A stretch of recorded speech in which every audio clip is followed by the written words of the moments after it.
మాఘమాసంలో శుక్లపక్షంలో వచ్చేటటువంటి సప్తమిని రథసప్తమి అని పిలుస్తారు.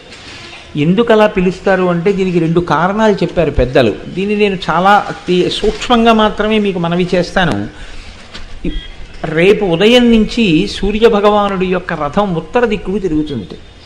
దానివల్ల ఏమవుతుందంటే మిగిలినటువంటి గ్రహముల మీద ఉండేటటువంటి సూర్యుని యొక్క వెలుగు, సూర్యుని యొక్క ప్రకాశము కొన్ని గ్రహముల మీద తగ్గుతుంది.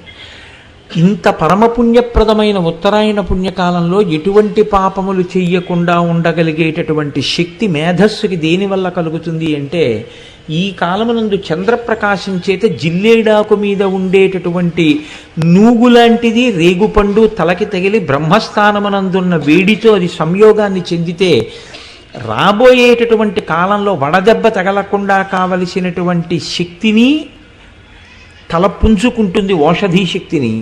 2, ఇంత పరమ పవిత్రమైన ఉత్తరాయణ పుణ్యకాలంలో ఎటువంటి పాపకర్మలు చెయ్యకుండా మనిషి రక్షింపబడతాడు.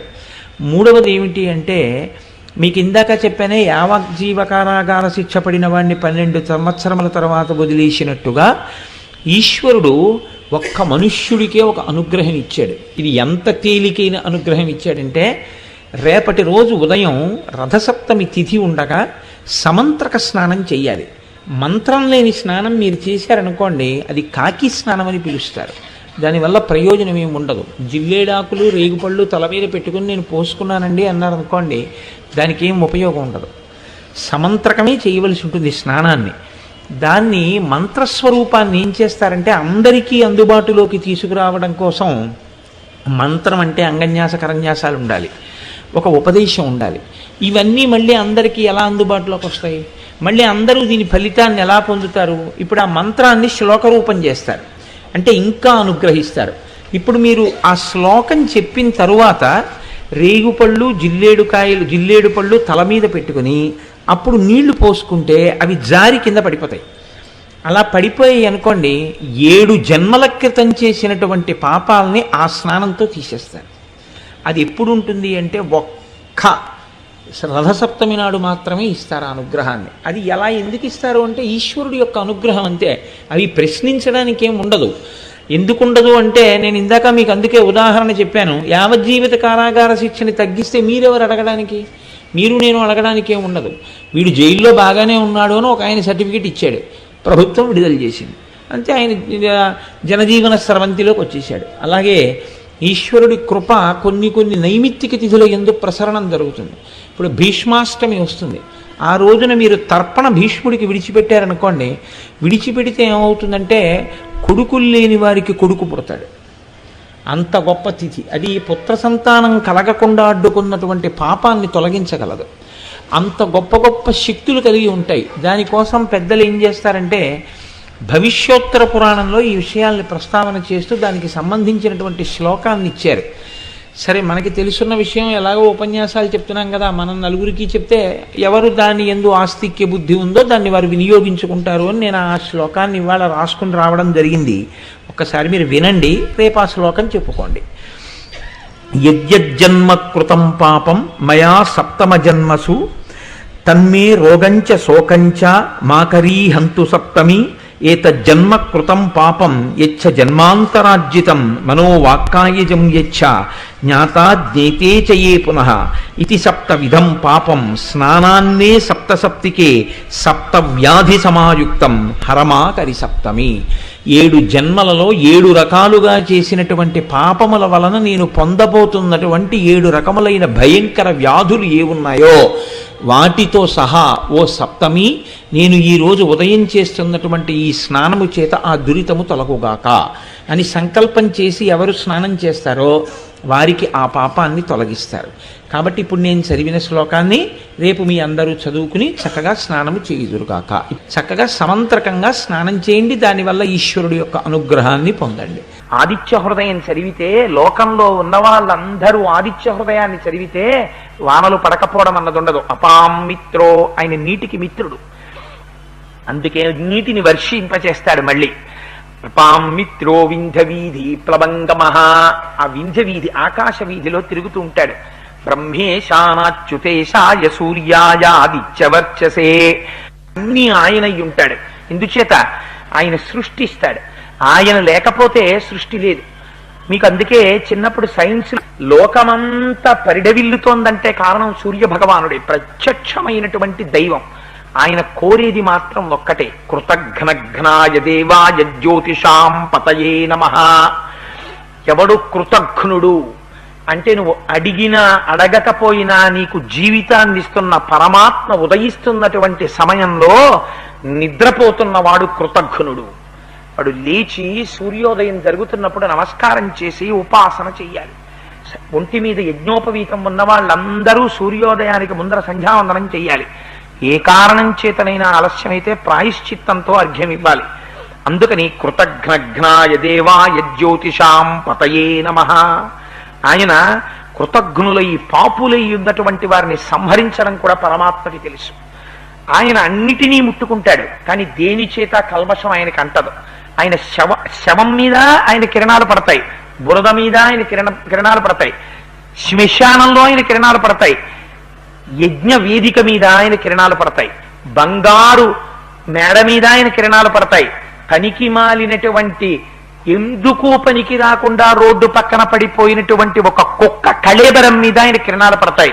అన్నిటినీ ఆయన కిరణాలు భాషింపచేస్తాయి. ఆయన మాత్రం దేనితోటి సంగం ఉండదు.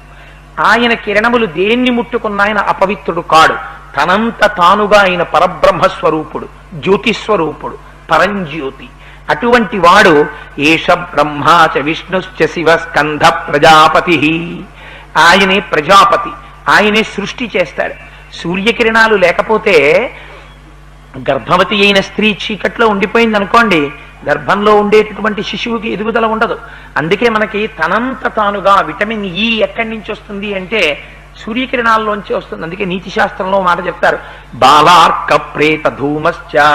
సూర్యుడు ఉదయిస్తున్న సమయంలో దీర్ఘ ప్రయాణం కాలినడకలో బయలుదేరకూడదు. ఎందుకంటే బాలార్కుడంటే తెల్లవారుజాము నుంచి బయలుదేరినటువంటి సూర్యకిరణాలు మీద పడితే లోపల ఉండేటటువంటి శక్తిని లాగేస్తాయి ఆ కిరణాలు. సాయంకాలం ఉన్నటువంటి సూర్యబింబానికి ఎదురుగుండా నించుని ఆడుకున్నా ఏదైనా చేసినా ఆ కిరణములు మీద పడితే, ఇప్పుడైతే బహుశా విటమిన్ ఈ అంటున్నారేమో దాన్ని, ఆ లోపల తనంత తానుగా ఒక శక్తిని సూర్యకిరణం ప్రవేశపెట్టేస్తుంది. అందుకని దేంటి ఎక్కడి నుంచి వస్తుంది ఆ విటమిన్ అంటే సూర్యకిరణాల్లోంచి వచ్చేస్తుంది. అంతే, తనంత తానుగా ఆయన లోకమును పోషిస్తాడు. ఆయన స్కందుడు, ఎక్కడో లోకాల్లో ఉన్నవాడు ఇక్కడ ఈ కంటితో మీరు చూసేట్టు కనపడతాడు, అక్కడున్నవాడి కిరణాలు ఇక్కడ పడతాయి. ఆయన ఆతపి మండలి మృత్యు పింగళ సర్వతాపన. ఆయన తపింప చేసేస్తాడు లోకాల్ని. ఆయన సృష్టి చేస్తాడు, అన్నం పెడతాడు, పోషిస్తాడు, లయం చేసేస్తాడు. ఆయన చెయ్యనిది ఉండదు, అన్నీ ఆయన చేతే జరిగిపోతుంటాయి. ఎందుకని శంకర భగవత్పాదులు అంటారు, ప్రత్యాయాంతి గతా పునర్న దివసాహ కాలో జగద్దక్షక. కాలస్వరూపుడై తినేస్తుంటాడు లోకాన్నంతటిని. ఎందుకని సూర్యోదయ సూర్యాస్తమయాల చేత రోజులు వెళ్ళిపోతుంటాయి. ఎన్ని రోజులు వెళ్ళిపోతుంటే మన ఆయుర్దాయం కూడా అంత తగ్గిపోతుంటుంది. అందుకని సూర్యోదయ సూర్యాస్తమయాల్లో కాలస్వరూపుడై జీవుల యొక్క ఆయుర్దాయాన్ని గ్రసిస్తుంటాడు. మార్తాండ, ఆయనే మధ్యందిన మార్తాండుడై ఆకాశ మార్గంలో నిలబడతాడు. అందుచేత ఆయన చెయ్యనిదేమిటి, ఏష బ్రహ్మాచ విష్ణుశ్చ శివ స్కంధ ప్రజాపతి హిరణ్యరేతా దుర్ధర్షో గిరిశో గిరి శంభు అన్నారు. ఆయన శంభు అంటే శం అంటే సుఖమునకు కారణమై ఉంటాడు. శరీరంలో ఆరోగ్యం బాగుంటే కదా ఏ సుఖమైనా అనుభవించడం. అందుకని ఖగ పూషా గభస్తిమాన్, ఆయనే ఖగ, ఆకాశమునందు తిరుగుతూ సుఖమునకు కారణమవుతాడు. మనం ఒక సుఖాన్ని అనుభవించాలి అంటే, ఆ సుఖాన్ని పొందాలి అంటే సూర్యనారాయణమూర్తి యొక్క అనుగ్రహం ఉండాలి. అందుచేత ఇన్ని రకాలుగా ఆయనే సృష్టికర్త, ఆయనే స్థితికర్త, ఆయనే లయకర్త, ఆయనే ప్రళయకర్త, ఆయనే స్కందుడు, ఆయనే హిరణ్యగర్భుడు, ఆయనే ప్రజాపతి, ఆయనే పితృదేవతలు, ఆయనే బ్రహ్మాండం, ఆయనే ఈ విశ్వమంతా. ఆయన తప్ప వేరొకటి లేదు, ఉన్నదాయన ఒక్కటే. అందుకని అటువంటి సూర్యుడికి నేను నమస్కరించుచున్నాను. కాలమునందు ఒక చిత్రమైనటువంటి పరిస్థితి ఒకటి ఉంటుంది. కాలము సాక్షాత్తుగా ఈశ్వర స్వరూపం. ఈశ్వర స్వరూపమే అయినటువంటి కాలమునందే పాపము చేస్తాం, పుణ్యము చేస్తాం. ఆ కాలమునందే ఆ పాపపుణ్యముల యొక్క ఫలితాన్ని సుఖదుఖముల యొక్క రూపములో అనుభవించడానికి శరీరాన్ని ఈశ్వరుడు ఇస్తూ ఉంటాడు. ఈశ్వరుడే ఒక గొప్ప కృప ఒకటి చేస్తూ ఉంటాడు. ఇది ఎలా ఉంటుందంటే, ఏదో యావజ్జీవ కారాగార శిక్ష పడినటువంటి వ్యక్తి ఒక ఆయన ఉన్నాడు అనుకోండి. ఆయన చాలా మర్యాదతో కూడినటువంటి ప్రవర్తనతో, చాలా నమ్రతతో కారాగార వాసాన్ని గడుపుతున్నాడు అనుకోండి. ఒక 12 ఏళ్ళో 15 ఏళ్ళో అలా ఉన్న తర్వాత ప్రభుత్వం అతనికి క్షమాభిక్ష పెట్టి వదిలిపెట్టేస్తుంది. అంటే యావజ్జీవితము కారాగారమునందు ఉండవలసినటువంటి వ్యక్తి ఒక 12 ఏళ్ళు కారాగారవాసం చేసిన తర్వాత అతని మంచితనం రీత్యా అతను బయటికి వదిలిపెట్టబడ్డాడు. ఇది ప్రభుత్వం యొక్క ఉదారత. అయ్యో బాగానే ఉన్నాడు కదా పాపం, ఇప్పుడు ఎందుకు మారిన వాడిని అని వదిలిపెడతారు. ఇప్పుడు అలా వదిలిపెడితే మీరు అలా ఎందుకు వదిలిపెట్టారు అని అడగడానికి మీకు నాకు అధికారం ఏమి ఉండదు. అది ప్రభుత్వం యొక్క నిర్ణయం. అది ప్రశ్నిస్తే వేరొకరు ప్రశ్నిస్తారు. దాంట్లో ఉండే విషయాలను విచారణ చేయవలసిన వాళ్ళు వేరొకరు ఉంటారు. అది కూడా న్యాయబద్ధంగా ఉంది అని వారికి కూడా అనిపిస్తే దాన్ని అడిగేవారు ఎవరు ఉండరు. అలాగే ఈశ్వరుడు కూడా కాలరూపంలో మనకు ఒక గొప్ప కృప ఒకటి చేస్తాడు. ఆ కృప ఒక్కొక్క నైమిత్తిక తిథి యందు ఒక్కొక్కలా ఉంటుంది. ప్రత్యేకించి రేపటి రోజు ఉదయం వచ్చేటటువంటి తిథి సామాన్యమైనటువంటి తిథి కాదు. మాఘమాసంలో శుక్లపక్షంలో వచ్చేటటువంటి సప్తమిని రథసప్తమి అని పిలుస్తారు. ఎందుకు అలా పిలుస్తారు అంటే దీనికి 2 కారణాలు చెప్పారు పెద్దలు. దీన్ని నేను చాలా సూక్ష్మంగా మాత్రమే మీకు మనవి చేస్తాను. రేపు ఉదయం నుంచి సూర్యభగవానుడి యొక్క రథం ఉత్తర దిక్కుకు తిరుగుతుంది. దానివల్ల ఏమవుతుందంటే మిగిలినటువంటి గ్రహముల మీద ఉండేటటువంటి సూర్యుని యొక్క వెలుగు, సూర్యుని యొక్క ప్రకాశము కొన్ని గ్రహముల మీద తగ్గుతుంది. ఇంత పరమపుణ్యప్రదమైన ఉత్తరాయణ పుణ్యకాలంలో ఎటువంటి పాపములు చెయ్యకుండా ఉండగలిగేటటువంటి శక్తి మేధస్సుకి దేనివల్ల కలుగుతుంది అంటే, ఈ కాలమునందు చంద్రప్రకాశం చేత జిల్లేడాకు మీద ఉండేటటువంటి నూగులాంటిది రేగుపండు తలకి తగిలి బ్రహ్మస్థానమునందున్న వేడితో అది సంయోగాన్ని చెందితే రాబోయేటటువంటి కాలంలో వడదెబ్బ తగలకుండా కావలసినటువంటి శక్తిని తలపుంజుకుంటుంది, ఓషధీ శక్తిని. 2, ఇంత పరమపవిత్రమైన ఉత్తరాయణ పుణ్యకాలంలో ఎటువంటి పాపకర్మలు చెయ్యకుండా మనిషి రక్షింపబడతాడు.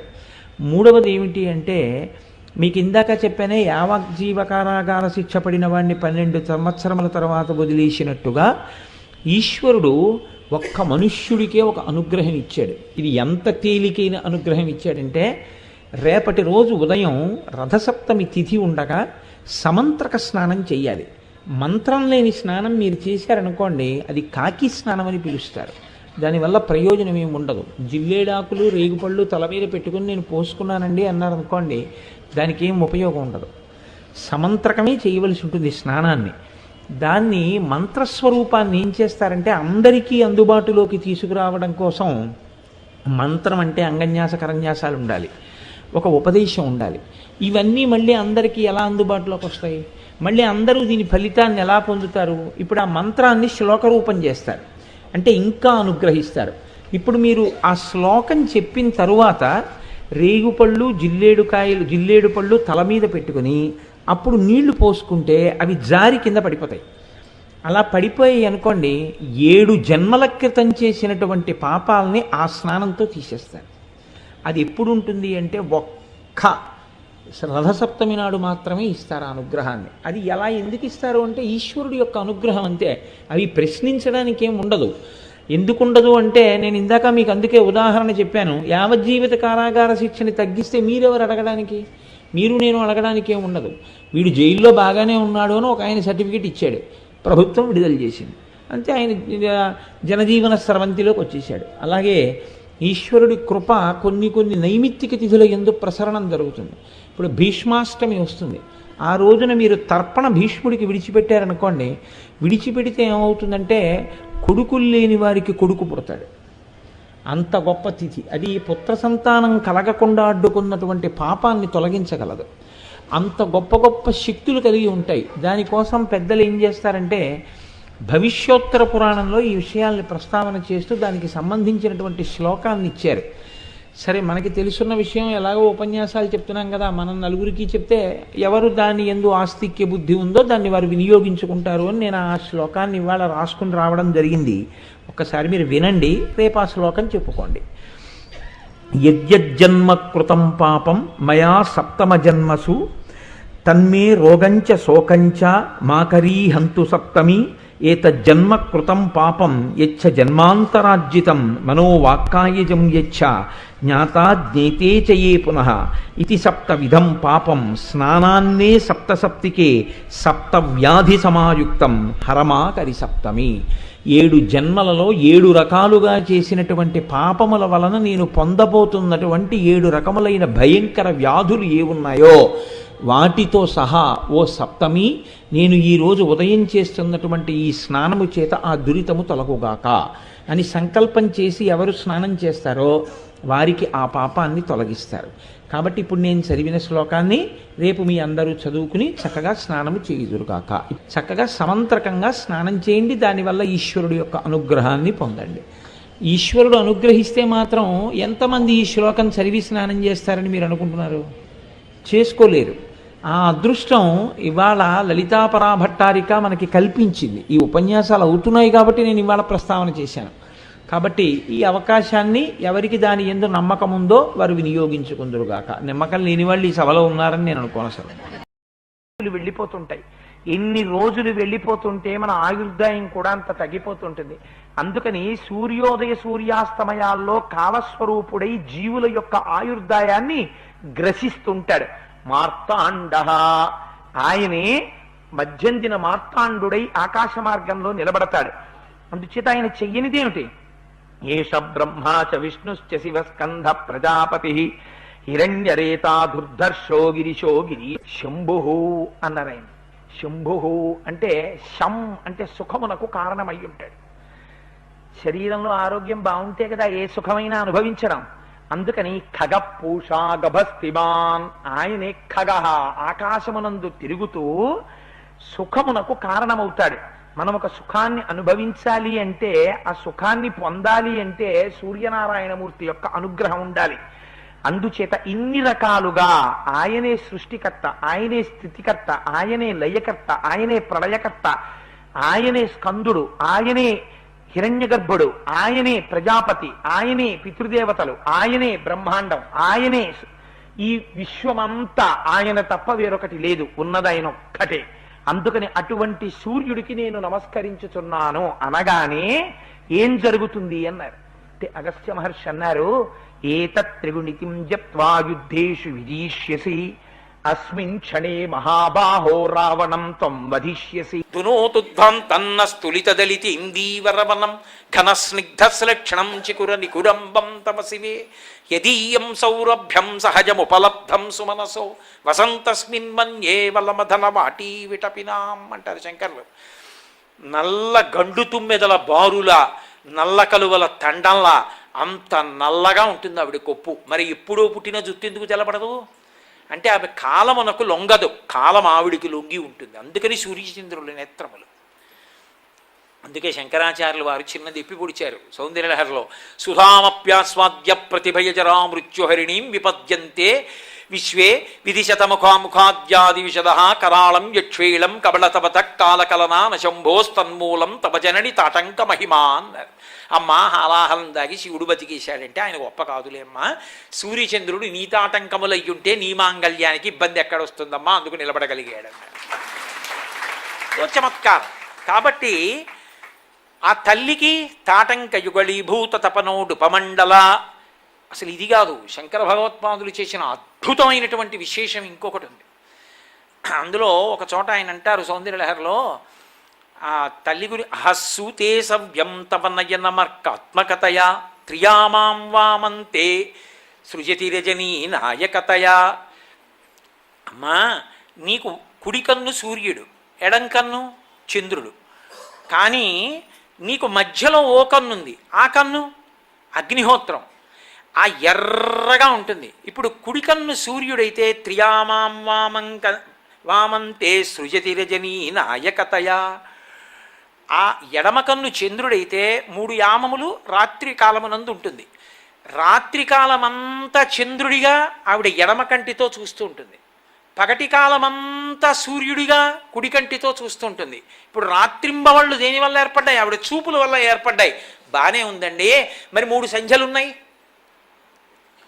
మరి 3 సంధ్యలు లేకపోతే ప్రాతఃసంధ్య యందు బ్రహ్మని ఉపాసన చేస్తాం, మాధ్యాహ్నిక సంధ్య చేసినప్పుడు మహేశ్వరుని ఉపాసన చేస్తాం, సాయం సంధ్య యందు విష్ణువుని ఉపాసన చేస్తాం. చేసినప్పుడు 3 సంధ్యలు ఉన్నాయిగా సూర్యుడికి. ప్రాతకాలంలో చీకటిపోయి వెలుతురు వస్తున్నప్పుడు ఒక సంధ్య, మధ్యాహ్న కాలంలో బింబం తూర్పు నుంచి పైకెక్కి పడమరకి దిగుతున్నప్పుడు ఒక సంధ్య, పడమరకి దిగిపోయిన తరువాత చీకట్లు వచ్చి పగలు వెళ్ళిపోతున్నప్పుడు ఒక సంధ్య. 3 సంధ్యలేవి అంటే శంకరాచార్యులు వారు అన్నారు, అమ్మా ఎక్కడుంది అంటావేమిటమ్మా, నీ 3వ కన్ను ఎర్రగా అగ్నిహోత్రం ఉంది కదూ, ప్రాతకాలంలో ఎరుపు వస్తోందా, మధ్యాహ్నం ఎర్రటి బింబం కనబడుతోందా, సాయంకాలం మళ్ళీ ఎర్రగా కనపడుతోందా? ఆ ఎరుపు నీ 3వ కన్ను కాబట్టి, అగ్నిహోత్రం కాబట్టి అందులోంచి వస్తోందా ఎరుపు. కాబట్టి సూర్యుడు చంద్రుడు సంధ్య 3 నీ ముఖమండలంలోనే ఉన్నాయి. నీ 3 కళ్ళే 3 విశేషాలు, పగలు రాత్రి సంధ్య అన్నారు. కాబట్టి అసలు సూర్యబింబాన్ని ఎక్కడ చెప్పినా భగవంతుని యొక్క కన్నుగా చెప్తారు. కాబట్టి ఈశ్వరుడి యొక్క కంటి వంక చూద్దాం అనిపించింది అనుకోండి, సూర్యబింబం వంక చూడటమే. సూర్యబింబాన్ని చూస్తే ఈశ్వర నేత్రాన్ని చూసినట్టు. అంత ప్రత్యక్షమైనటువంటి స్వరూపం. ఓర్పుగా ఆయన మారుపేరు. ఓర్పు అన్న మాట చెప్పవలసి వచ్చింది అనుకోండి, మహాభారతంలో విరాట పర్వంలో ఒక విశేషం చెప్తారు. పాండవులు అజ్ఞాతవాసానికి వెళ్ళిపోతున్నారు. వెళ్ళిపోతూ ధర్మరాజు ఒక బరువైన మాట అన్నాడు ధౌమ్యుడితో, మాలా ఇన్ని కష్టాలు పడ్డవాళ్ళు లోకంలో ఎవరైనా ఉన్నారా అన్నాడు. ఎప్పుడైనా నా అంత కష్టపడ్డవాడు ఉన్నాడా అనుకున్నారనుకోండి కుంగిపోతారు. నాకన్నా ఇంత కష్టాలు పడి వృద్ధిలోకి వచ్చిన వాళ్ళు ఉన్నారు అన్నారనుకోండి బంతిలా పైకి లేస్తాడు, లేదనుకోండి మట్టి ముద్దలా భూమి మీద పడిపోతాడు. అందుకే ఉత్సాహం అవసరం. ఆ ఉత్సాహము కలగాలి అంటే సూర్యుణ్ణి చూసి నేర్చుకోమన్నారు. ఎందుకని? నిషదాద్రియం దనిమిషపతి ప్రచ్ఛన్న సంచరణమున వర్తించుటయును, అదితి గర్భంబున అవతారమై హరి వామనాకారమున అడగుటయును, తల్లి ఊరు ప్రదేశమునందు ఔర్వుండు బహుకాలంబు దాగుటయును, అలాగే ధేను శరీర విలీనుడై మార్తాండు రహస్య చర్య సల్పుటయును వినమే ఇట్లు వీరలు పదపడి తమకు అగ్గమైన తరి జయింపరెట్లు ప్రబరదిపురా, నీవును ఆపద కోర్చుకునుచు భంగపాటు తీర్చుకునుము అన్నాడు ధౌమ్యుడు. ఎంత గొప్ప ఉదాహరణలు చెప్పాడు. ఏమిటయా ధర్మరాజా, ఏమిటో పెద్ద నీకే కష్టం వచ్చినట్టు మాట్లాడుతున్నావు. నిషదాద్రియం దనిమిషపతి ప్రచ్ఛన్న సంచరణమున వర్తించుటయును. ఒకానొకప్పుడు దేవేంద్రుడు స్వర్గలోకాన్ని విడిచిపెట్టేసి ఎక్కడికో వెళ్ళి మానస సరోవరంలో దాక్కున్నాడయా తామరతోట్లో, బ్రహ్మహత్యాపాతకం వచ్చిందని. ఆయనకన్నా పెద్ద కష్టం వచ్చిందా నీకు? అంతటి మహానుభావుడు శ్రీ మహావిష్ణువు సర్వవ్యాపకత్వం కలిగినటువంటి వాడు. అటువంటి వాడి కోసం అదితి ఉపాసన చేసింది, వ్రతం చేసింది, ప్రత్యక్షం అయ్యాడు. ఏం కావాలమ్మా అన్నాడు. అదిగో ఆ బలిచక్రవర్తి రాజ్యాన్నంతటినీ అపహరించాడు, నా కొడుకు దేవేంద్రుడికి రాజ్యం లేదు, మళ్ళీ నా కొడుకు దేవేంద్రుడికి రాజ్యం ఇమ్మన్నాడు. నీ కోడండ్రును నీ కుమారవరులు నీనాథుడు నీవును శంశులోకింపన్ సతులుం పతుల్ సంబోధింప రాత్రించరులు శోకింపన్ భవదీయ గర్భమున తేజోమూర్తి జన్మించదన్ నాకున్ వేడుక పుట్టు నీసుతుడని నర్తించి వర్తింపగాన్.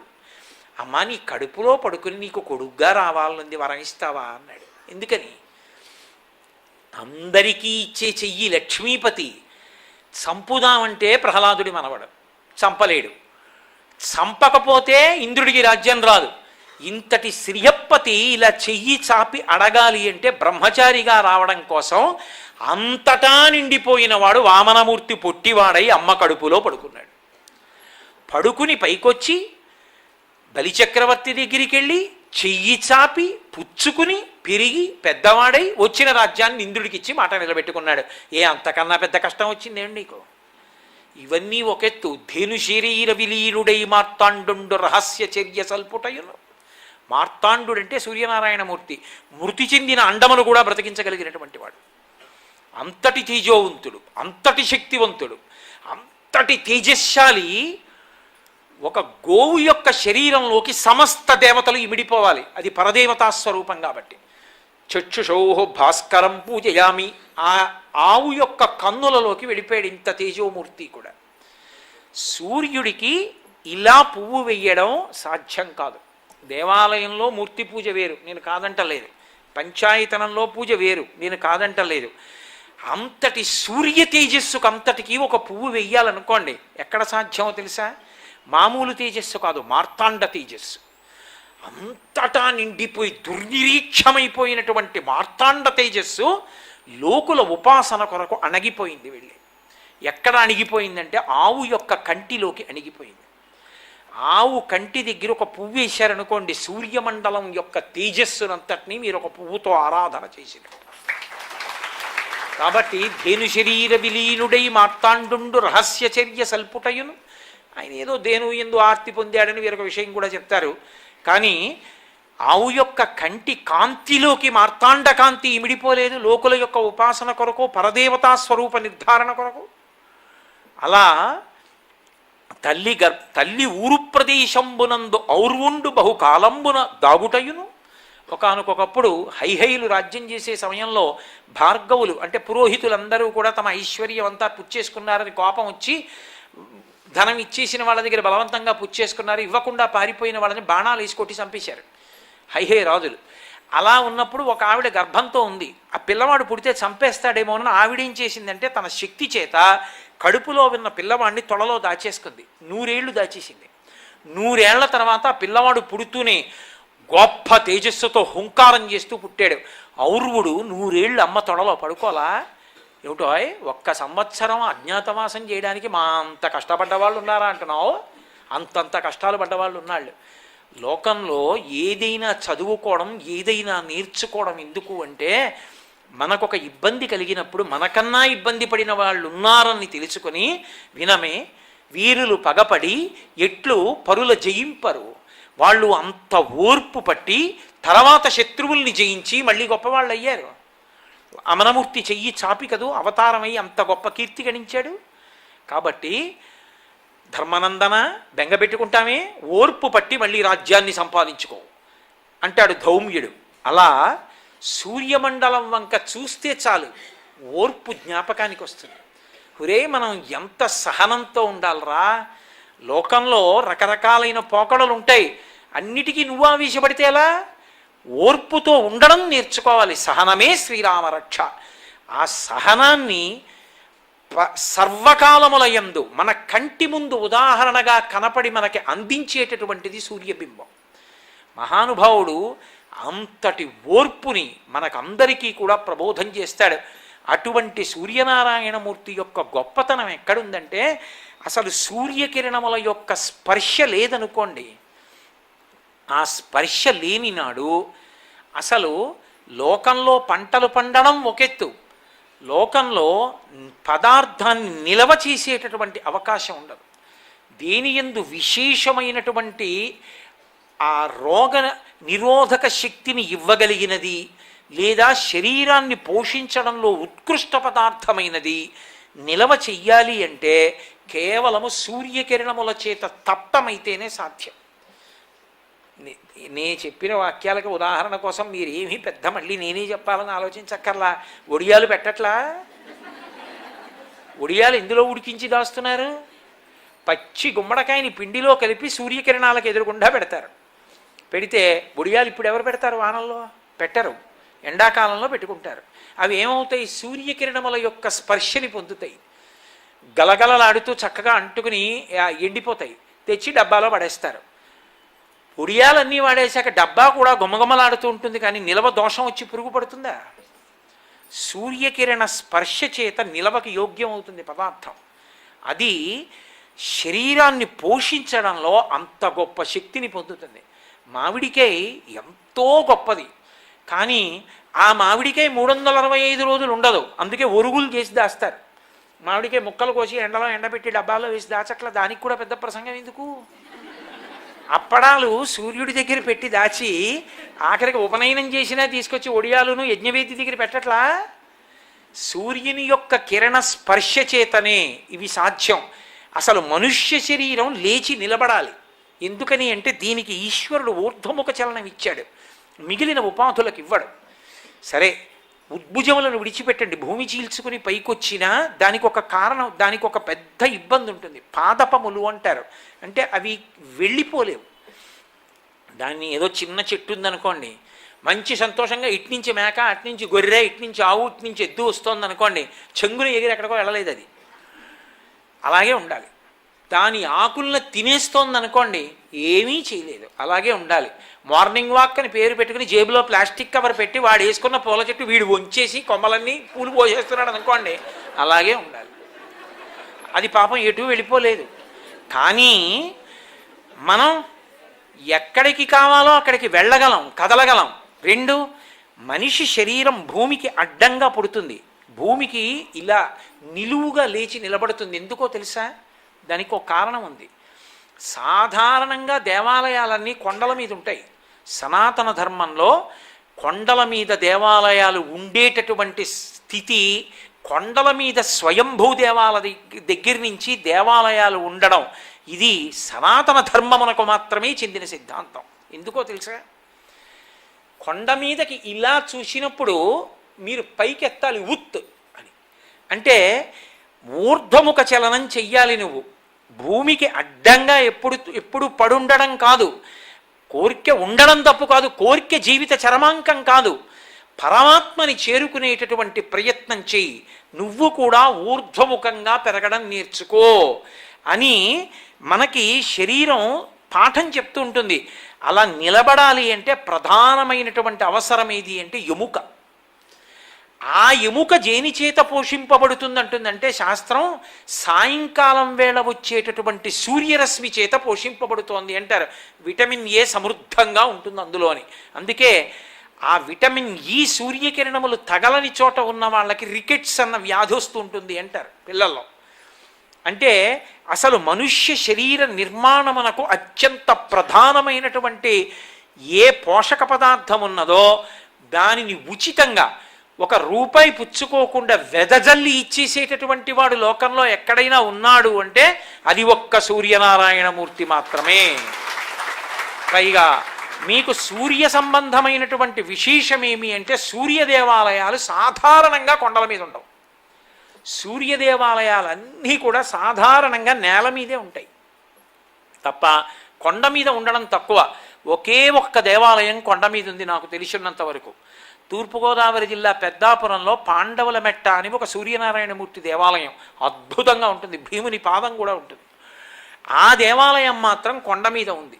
మిగిలిన దేవాలయాలు కోణార్క తీసుకోండి, అరసవిల్లి తీసుకోండి, గొల్లల మావిడాడ సూర్యనారాయణమూర్తి దేవాలయం తీసుకోండి, తిరుపతిలో దేవాలయం తీసుకోండి, అన్నీ నేల మీదే ఉంటాయి.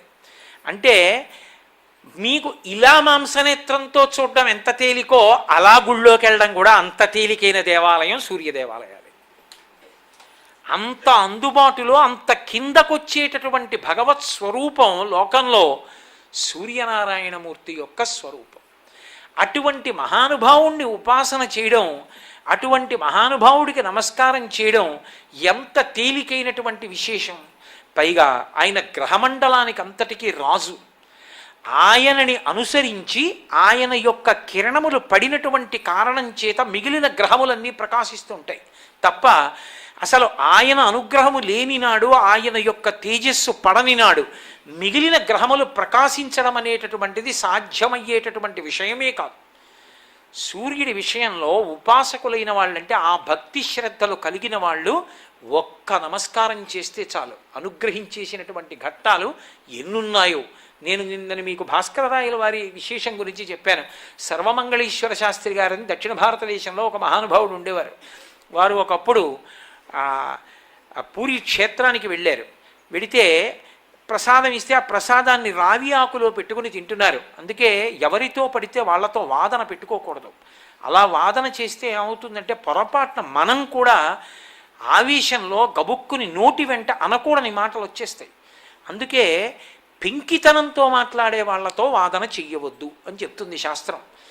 ఆయన వెళ్ళి రావి ఆకులో పెట్టుకుని తింటుంటే ఒక ఓఢ్రభక్తుడు వచ్చాడు. వాళ్ళు చేపల్ని జలపుష్పాలంటారు, నీటిలో పూసిన పుష్పం అని వాళ్ళు చేప తింటారు. సరే, అది ఎంతవరకు మంచిది ఎంతవరకు చెడు దాని గురించి నేను ప్రస్తావన చేయను. వాళ్ళు ఆ విశ్వాసంతో తింటారు, బెంగాలీలు కూడా అలా తింటారు అని. ఈయన రావి ఆకులో పెట్టుకుని తింటున్నాడు. ఆయన వచ్చి అన్నాడు, ఏమయ్యా, రావి ఆకు మీద వటపత్రశాయి పడుకుంటాడు కృష్ణ భగవానుడు. కరారవిందేన పదారవిందం ముఖారవిందే వినివేశయంతం వటస్య పుత్రస్య పుటీశయానం బాలం ముకుందం మనసాస్మరామి. రావి ఆకు మీద పడుకుని కాలి బొటనవేలు నోట్లో పెట్టుకుని చీకుతూ ఉంటాడు వటపత్రశాయిగా. ప్రళయ జలముల మీద నీటి మీద తేలుతాడు. ఎందుకండి కాలి బొటనవేలు నోట్లో పెట్టుకోవడం అంటే, పిల్లలందరూ చేతి బొటనవేలు నోట్లో పెట్టుకు చీకుతారు. అలా ఎందుకు చీకుతారు అంటే, మాంధాత చక్రవర్తి పుట్టినప్పుడు ఆయన తండ్రి శరీరాన్ని మధించి పైకి తీశారు. అందుకని ఆయనకి పాలిచ్చేవాళ్ళు పోషించేవాళ్ళు లేరు. ఎలా అని ఆలోచిస్తుంటే ఇంద్రుడు వచ్చాడు. నేను పోషిస్తానని చెప్పి బొటనవేలిలో అమృతస్రావం అయ్యేటట్టు చేసి ఆ పిల్లవాడి చేతి బొటనవేలు నోట్లో పెట్టి, చీకరా అబ్బాయి, అమృతం స్రవిస్తుంది, బ్రతుకుతావు, వృద్ధిలోకి వస్తావు అన్నాడు. ఆయన బొటనవేలు చీకాడు. లోకులందరూ అడిగారు, మాంధాతను అనుగ్రహించావు, మా బిడ్డలకేమిటని. మీ పిల్లలకి కూడా చిన్నతనంలో బొటనవేలు నోట్లో పెట్టి చప్పరించుకునే అలవాటు వస్తుంది, దానివల్ల అమృతస్రావం అవుతుంది అన్నాడు. అందుకే బలవంతంగా పిల్లలకి మానిపించడం, గుడలు కట్టడం చేస్తుంటారు, వాళ్ళు నోట్లో పెట్టుకుంటూ ఉంటారు. అందరూ పిల్లలు బొటనవేలు చేతిది నోట్లో పెట్టుకుంటే, కృష్ణ భగవానుడు కాలి బొటనవేలు నోట్లో పెట్టుకుంటాడు వటపత్రశాయిగా. అదేమిటయా, పోని పిల్లాడివి వటపత్రశాయివి నోట్లో పెట్టుకున్నావంటే అర్థం ఉంది, చేతి బొటనవేలు మాని కాలి బొటనవేలు ఎందుకు పెట్టుకున్నావు అంటే, ఇంద్రుడు వరం ఇచ్చాడు కాబట్టి మీకు చేతి బొటనవేలిలో చిన్నతనంలో అమృతం వస్తుంది, నాకు అమృతవపుహు, నా శరీరం అంతా అమృతమే, అందుకని నేను కాలి బొటనవేలెట్టుకుంటాను. అందుకని కరారవిందేన పదారవిందం ముఖారవిందే వినివేశయంతం వటస్య పత్రస్య పుటేశయానం బాలం ముకుందం మనసస్మరామి. ముకుందం అంటే మోక్షమునిచ్చేవాడు కాదు, పరమానంద స్థితి ఎందుండువాడు.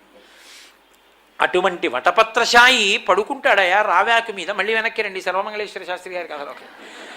అటువంటి రావ్యాకు మీద పడుకుంటాడు స్వామి. ఆ రావ్యాకు మీద ప్రసాదం పెట్టుకుని తింటున్నావేమిటి నువ్వు అని అడిగారు.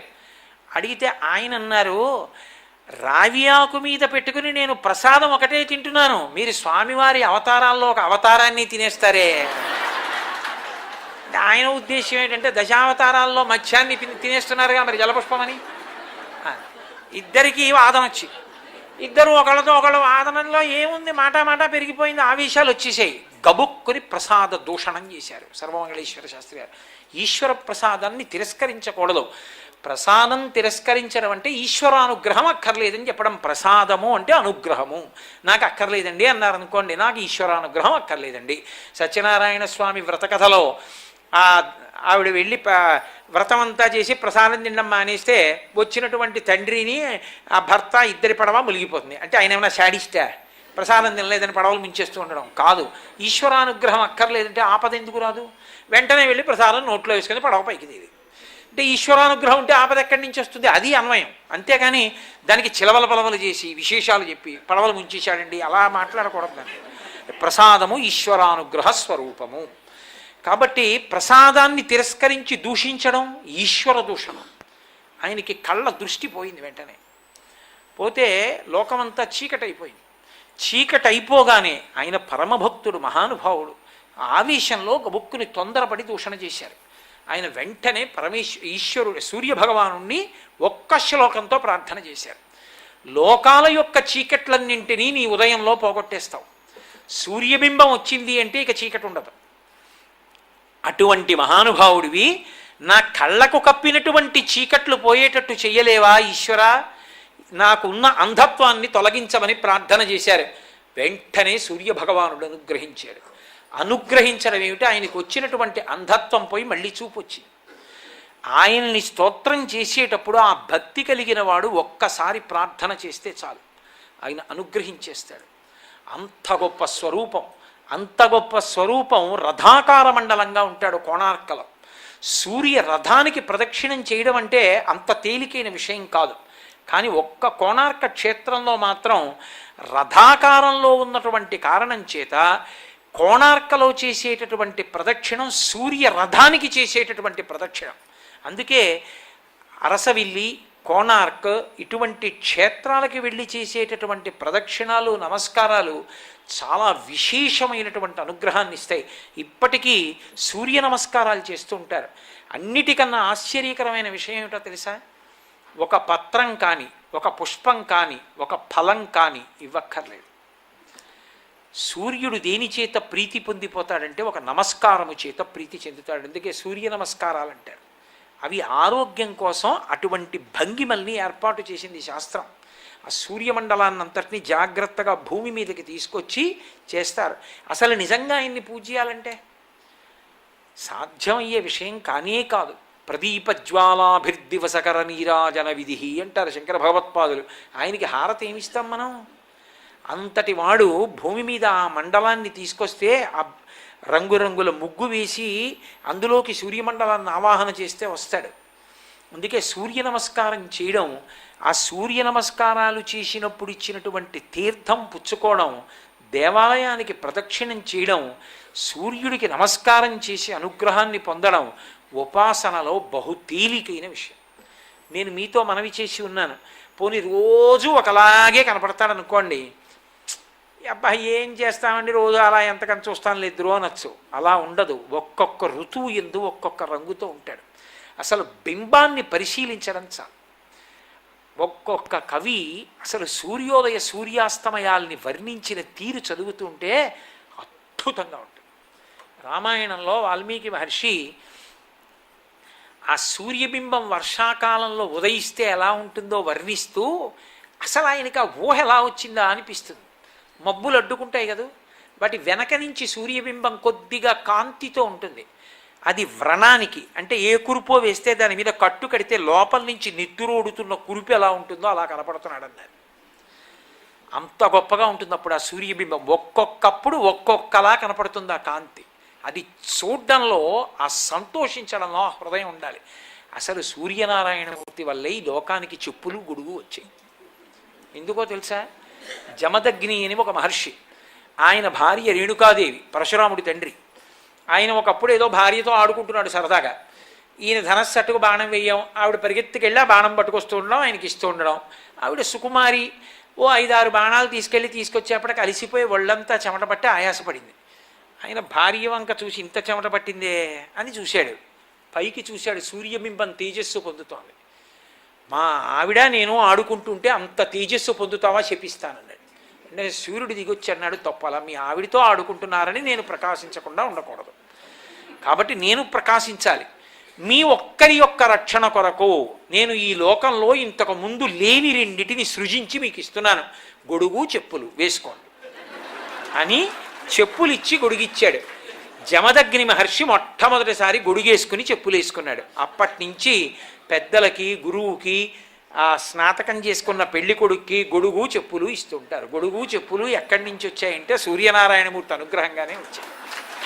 కాబట్టి అసలు సూర్యోపాసన ఎందు సూర్యబింబం వలన ఎన్ని విశేషాలు జరిగాయో అంతటి మహానుభావుణ్ణి ప్రతిరోజు త్రికరణ శుద్ధిగా ఒక్క నమస్కారం చేసి ఆరాధన చేస్తే చాలు, అనుగ్రహిస్తాడు.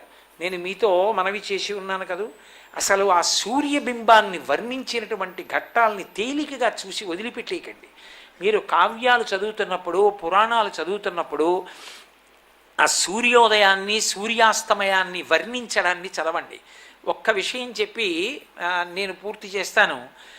తిక్కన గారు ఎంత అద్భుతంగా చెప్పారంటే, భార్య భర్త కోసం ఎదురు చూస్తుంటుంది, కార్యాలయంలో పని పూర్తి చేసేసుకుని వచ్చేస్తాడు. అందులో కొత్తగా పెళ్ళైనటువంటి పిల్ల అనుకోండి, ఆయన వచ్చే వేళ అయింది అని నించుందనుకోండి. నిజంగా ఆయన వచ్చేసి కారు దిగిలా చూసి ఓ నవ్వాడు అనుకోండి, ఓహో నా కోసం ఎదురు చూడడం మొదలైంది ఏమిటి అని ఆమె బుగ్గలు రాగరంజితములవుతాయి. లక్ష్మీదేవి అంతటి దానికి తప్పలేదండి అది. శంకరాచార్యులు వారు కనకధార చేస్తూ ముగ్ధా ముహుర్విదధతి వదనే మురారే ప్రేమత్రపా ప్రణిహితాని గతా అగతాని మాలాదృశోర్ మధుకరీవ మహోత్పలేయ సామీ శ్రియం దిశతు సాగర సంభవాయా అన్నారు. ముగ్ధ అంటే ఇంకా పెద్ద అనుభవం లేదు, పెళ్ళై 25 ఏళ్ళు అయిపోయింది అనుకోండి, ఎంతమందిలో ఉన్నా వచ్చి భుజం తట్టి ఏమండోయ్ ఓసారి వస్తారు అంటుంది. కొత్తగా పెళ్ళయింది ఇంకా ముగ్ధ, కానీ భర్తని చూడాలని కోరిక. ఆ శ్రీ మహావిష్ణువు వంక చూడాలని ఆవిడికి కోరిక. ఇంతమంది చూస్తారు, అందుకని ఆవిడ ఇలా దొంగ చూపు చూస్తోంది. కానీ తను చూస్తోందని ఆయన చూసేస్తాడేమో అని ఆవిడికి బెంగ. ఆవిడ ఇలా చూస్తే ఆయన ఇలా చూశాడు, ఈవిడ చూస్తోందని ఆయనకి చూసేశాడని ఆవిడ సిగ్గుపడిపోయింది. ముగ్ధ ముహుర్విదతీ వదనే మురారే ప్రేమత్రప ప్రణిహితాని గత ఆగతాని. చూపులు వెళ్ళి వస్తుంటే అమ్మ మాల కట్టినట్టుందన్నారు శంకరులు. అలా కొత్తగా పెళ్ళైన పిల్ల భర్త ఇంటికొస్తాడని ఎదురు చూస్తూ వీధిలో నించుంటే నిజంగా భర్త వచ్చేసేటప్పటికి కారులో వస్తాడు అదే మోటార్ సైకిల్ మీద వస్తాడని ఎదురు చూస్తుంటే స్నేహితుడి కారులో చటుక్కని దిగి ఇలా చూసి నవ్వాడు అనుకోండి, ఆమె బుగ్గలు రాగరంజితములు అవుతాయంటే ఎర్రగా అవుతాయి. అలా పడమర కాంత అంటే పశ్చిమ దిక్కు కనబడేటటువంటి కాంత తన భర్త అయిన సూర్యుడు అటువైపుకి దిగి వచ్చేటప్పటికీ తన భర్త సూర్యుణ్ణి చూసుకుని బుగ్గలు ఎరిపెక్కితే అదే సంధ్యారుణ కాంతులు అన్నారు తిక్కనగారు. నిజంగా సూర్యోదయ సూర్యాస్తమయాల వర్ణనలు చదవాలి. రామాయణం కిష్కింధకాండలో రాముడు మాట్లాడతాడు, అసలు నిజంగా అద్భుతం. సూర్యుణ్ణి పరిశీలనించాలండి, ఎంత సంతోషంగా ఉంటుందో. అదే ఉపాసన పరబ్రహ్మాన్ని. అటువంటి సూర్యనారాయణమూర్తి యొక్క అనుగ్రహం సర్వకాలముల యందు అందరికీ ఉండాలని ఆయనకి నమస్కరించి మనందరం ఆయన యొక్క పరిపూర్ణమైనటువంటి అనుగ్రహానికి పాత్రులం కావాలని, ఆయనకి నమస్కరించడానికి కావలసినటువంటి భక్తిని కూడా ఆయనే తన నిర్హేతుక కృపాకటాక్ష వీక్షణముల చేత మన అందరికీ అనుగ్రహించాలని ఆ స్వామి పాదములు పట్టి ప్రార్థన చేస్తూ ఒక్కసారి కుటుంబంతో విశాఖపట్నమో లేకపోతే ఇంకో మీకు నచ్చిన ఊరో సముద్రం ఉన్నటువంటి ప్రాంతానికి వెళ్ళి చూడాలి సూర్యోదయం అంటే. ఎందుచేత అంటే మిగిలిన చోట్ల కనపడడానికి, సముద్రం ఉన్న చోట సూర్యబింబం కనపడడానికి చాలా తేడా ఉంటుంది. అసలు ఆ బింబం వస్తుంటే ఆ ఎర్రటి బింబం వస్తుంది, వచ్చి ఎర్ర బింబం కొంచెం ఆకాశంలో పైకెక్కి నీటికి దూరం అవుతుంది, నీటి నుంచి పైకెక్కుతుంది, నారింజ రంగులోకి వెళ్ళిపోతుంది. అప్పుడు కూడా మీరు చూడొచ్చు మాంసనేత్రంతో. నారింజ రంగు తర్వాత ఏ ఋతువో ఆ ఋతువు యొక్క రంగులోకి మారుతుంది. ఉదాహరణకి నేను చెప్పాలి అంటే చైత్ర వైశాఖ మాసములు వసంత ఋతువు ఉందనుకోండి, కపిలవర్ణంలోకి మారిపోతుంది. ఆ కపిలవర్ణం తీసేసుకునే ముందు ఇంకా దుర్నిరీక్షుడు, ఇక మీకు మాంసనేత్రం చేత చూడడానికి యోగ్యుడు కాడు, మారిపోతాడు. ఇక అప్పుడు కంటితో చూశారనుకోండి కన్ను నీరు విడిచిపెట్టేస్తుంది, అంతకంతలో మారిపోతాడు. అందుకే ఋతుకర్త ప్రభాకర, ఆయన కానిదేది, ఆయనే ఋతుకర్త, ఋతువులను చేసేవాడు ఆయనే. అందుకే ఆయన ఈ విశ్వాన్నంతటినీ చెక్కుతాడు అందంగా. అసలు పెద్ద విశేషం ఏమిటంటే లోకంలో లావణ్యము అని ఒక మాట ఉంటుంది. లావణ్యం వేరు, అందం వేరు. లావణ్యము అంటే ఆ సౌకుమార్యం, అది చూడగానే అబ్బా అనిపిస్తుంది. ఆ లావణ్యం ఎక్కడి నుంచి వస్తుందని చెప్పారంటే సూర్యకిరణముల నుండి వస్తుంది. ఆయన చెక్కుతాడు ప్రతి వ్యక్తిని, ప్రతి జీవిని చెక్కుతాడు. అలా ఒక శిల్పి చెక్కినట్టు చెక్కుతాడు ఆ తేజస్సునిచ్చి.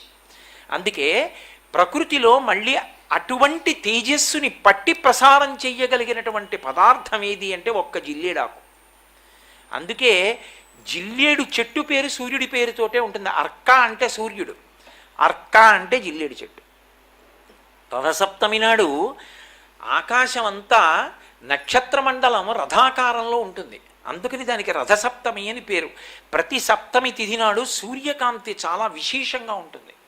అటువంటి సప్తమి తిథి నాడు రథసప్తమి వచ్చినప్పుడు ఆ జిల్లేడాకులు రేగుపళ్ళు తల మీద పెట్టుకుని నమస్కారం చేసి సూర్యుడికి స్నానం చేస్తారు. ఎందుకు అంటే సూర్యబింబంలో ఉండేటటువంటి ప్రాణశక్తిని పుచ్చుకుని జిల్లేడాకు ఇక్కడ ఉండేటటువంటి గోరువెచ్చటి ఆ బ్రహ్మస్థానము నుండి ఆ లోపలికి ప్రసారం చేస్తుంది. దానివల్ల ఎదర వచ్చేటటువంటి విశేషమైనటువంటి వేడిని తట్టుకోవడానికి కావలసిన శక్తి వస్తుంది.